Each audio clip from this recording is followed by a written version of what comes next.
The minute we stepped into the house, I got a thunderous punch to the side of my head. I staggered and tried to gain composure when he started slapping me, kicking me, punching me. Once upon a time in the city of Port Harcourt, there lived a beautiful young girl. Her name was Sandra. Sandra had a fair complexion, very tall, and her beauty radiates wherever she goes. Sandra was just 18 years old when Kelvin, a handsome, intelligent, comfortable man who appeared to be gentle, came to seek for her hand in marriage. Kelvin was just 40 years old at then. When Sandra announced her marriage to her family, her father was not happy. Her father wanted her to finish her degree before going into marriage. Sandra was working as a sales girl immediately after she finished her secondary school. That was where Kevin met her.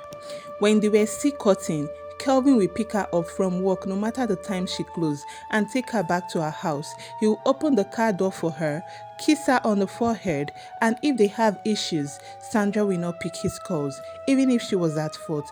Kelvin will come to her house and plead with her until she forgives him before he leaves. Because of all this, Sandra felt she had found the man of her dream and she got married to Kelvin. Barely 3 days into the marriage, Sandra got the shock of her life.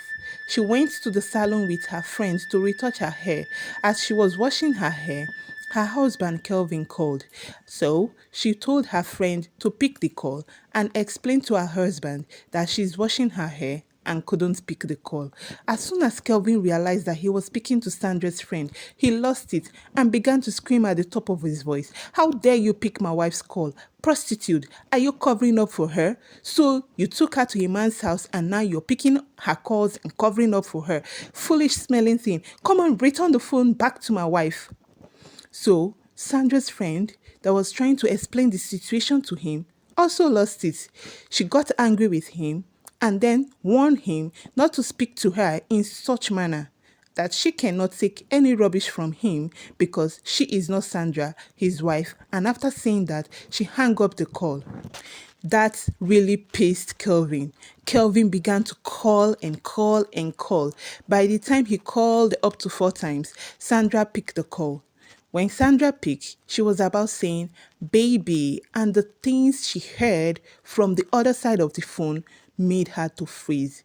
The husband was busy shouting at the top of his voice, calling her all sort of names, bitch, prostitute, so you went to sleep with another man. Watch out for part 2.